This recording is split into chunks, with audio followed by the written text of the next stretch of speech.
Hey everyone, this will be just a quick guide for the new Sonic Water Cookie. We're going to cover his attacks, abilities, and promotions, then move into a quick rotation against Happy Flower, and finally we're going to look at some calcs for different team comps so you have an idea of what you might want to run on him and what teams to use for water. So to start off with, we're going to take a look at his character page. So his passive is this Tempest brand thing. Whenever you have this bar that you can fill with basic attacks, and whenever you use a charged attack, it releases the bar if it's full to apply Tempest brand, which is similar to Marbleberry's Crash. It makes enemies take plus 20% damage, just straight up. His basic attacks, these charge his passive, and the normal basic attack just quickly hits multiple times, and then the charge attack you can use independent of the basics, but if you chain it with the basics, it comes out faster and it deals a good bit of damage and applies Tempest brand if your bar is full. The special, you throw out a dagger that deals a little bit of damage, and then if you use it again within 5 seconds, you teleport to the enemy that the dagger hits. You can either hold it to teleport behind or just tap it to teleport in front, and it will apply Tempest brand and tag when used.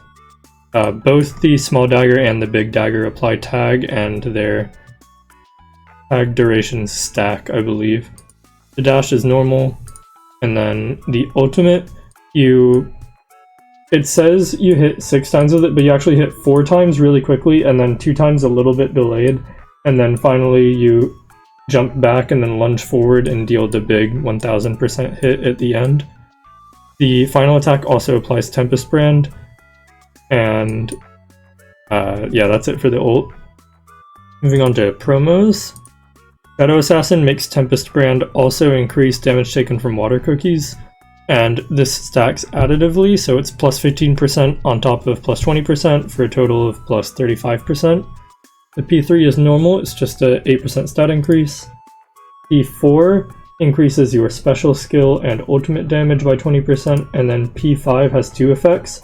First, whenever Sonic Water attacks an enemy inflicted with Tempest brand, he has plus 10% elemental damage, which is the same as the hat elemental damage, or this one right here, elemental damage. It's the same stat as that. It's plus 10% on top of that, effectively against that enemy. And then you also have increased plus 15% Tempest brand water cookie damage, and this stacks additively with this one as well. So in total, that'll be a plus 50% damage boost for water cookies. Now we're also going to look at his artifact. So the artifact is Flashy Entrance, and this gives plus 35% attack, and then when you hit 4 times with your ultimate, hit enemies will get I have arrived. So I think this counts independently for each enemy, whether they get hit 4 times by the ult or not. It'll inflict this for 18 seconds, and it'll give the cookie that's holding the artifact All Eyes on Me, which gives plus 30% attack inc for 18 seconds. And since Sonic Water's ult hits 4 times pretty much immediately, it'll activate this pretty much immediately, as well as, for example, Going Beyond, it'll activate really quickly. But if you're using Path of Training, it will be a little bit delayed because those last 2 hits do take a tiny bit longer. And I think that about covers it for Sonic Water's kit. We're going to move into a Happy Flower fight and see a rotation really quick.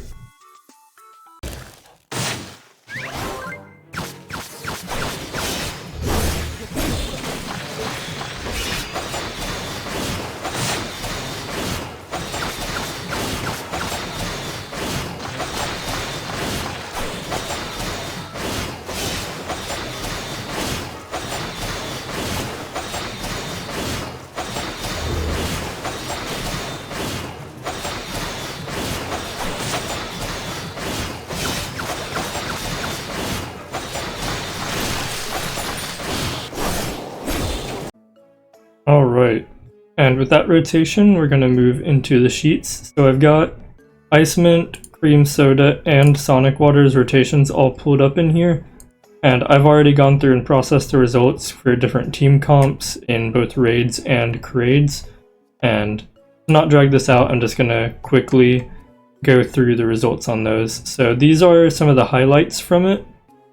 These two boxes, this is the raid teams and the crate teams. You can see the individual damage done by each cookie here, and then the total team DPS when you take the counts of how many of each of them are there. So I also pulled up this one down here just to show cream soda on the best performer of these. It should be on this one. There we go. So as you can see, the old Gumball comp in raids does a bit worse, more than a bit worse in raids than the new Sonic Water comps. This one is Falling Stars Sonic Water with a Ghost Cream Soda, and this is Ghost Sonic Water with 2 Ice Mints. Both of these have signature artifact, so flashy entrance. And the better one, just slightly, is the Ghost Cream Soda one, but this is assuming you're able to have full attack uptime with no phase transitions or stuns.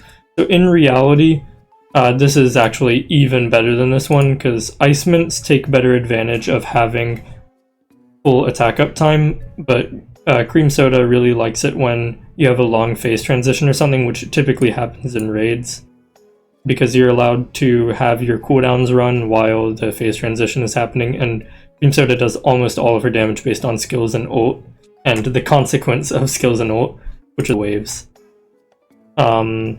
This team's still pretty good. I would just recommend sticking with this Cream Soda one, and in raids that have especially long phase transitions, I think this team will be a bit better. You can see, even with the full uptime, it only calcs a little bit lower DPS. And this is the Sus Soda comp, forgot to mention. Instead of Ice Mint, you run Sus Soda. Same thing otherwise. And it's 686 versus 695, so not too far. If you have like even a 4-second or something phase transition, that cooldown time that you're spending rather than attacking should offset that difference in damage, and Cream Soda should come out on top. Now for crate teams, I did a lot of different combos, pretty much everything that seemed reasonable, and these are the ones that stood out to me. So first there's the solo tagger comp. Out of all of the solo tagger comps, this one did the best. This is with Ghost Cream Soda, a flashy entrance Sonic Water, holding Falling Stars. This is using 3 Ice Mints and 1 Cream Soda, 1 Ghost Cream Soda, and this is the damage that each of them does, and this is the total team DPS, factoring all of those in. But what actually worked out better is running double tagger. Because Sonic Water doesn't really apply any rest shred, Gumball is actually still useful, and there are 2 variations I saw that stood out to me. One of them, and for these, Sonic Water is pretty much forced to run Finery because you want to run Falling Stars on Gumball, because Sonic Water isn't affected by debuff amp. But this one is Gumball with Going Beyond, and then Sonic Water running Flashy Entrance and Finery. And this one does about 1641,000 total DPS.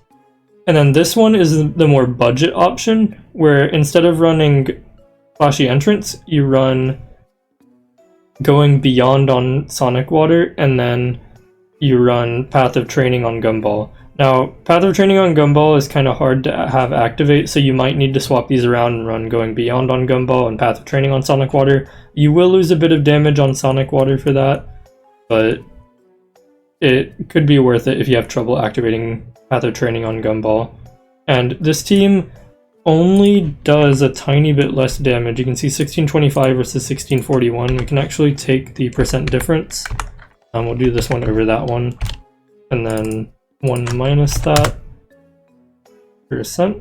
It's only 0.96% worse, so not too bad if you aren't able to afford Flashy Entrance yet, but you have a 5-star Sonic Water. And that's pretty much it for the calcs. What I'd recommend running in solo is Falling Stars, obviously. It's pretty much just Falling Stars that you want to run. Finery just isn't worth it when you have the option of running Rest Red instead. Free Rest Red, it's really good. And then for Kraid comps, you want to run Finery if you're running double tagger, otherwise it is Falling Stars for solo tagger.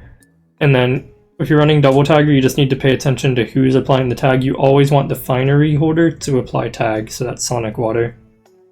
And then I have the rules somewhere. I can just write them down. I believe for finery it's 2, 1, 2, 3. For falling stars it is 2, 1, 3, 2. And then for ghost, I don't think I have a ghost Sonic Water team up here. What was it? I think it was 2, 0, 4, 2. I can check that and edit it in if it's wrong, but here, I'll write these down really quick. So this is FS, this is finery, and this is ghost. And yeah, I think that about covers it. This is all assuming you're running an artifact that doesn't boost your crit. If you, for some reason, are running opportunity strikes, these rolls will change vastly, but I don't think you'll be running opportunity strikes. So these rolls should be good no matter what. There are also some comps that just run like straight up 2600, and that works. If you don't like gambling on the crits, 2600 is fine. But that's not what calcs the best on average. So yeah, I think that about covers it. Have fun using Sonic Water, and good luck out there.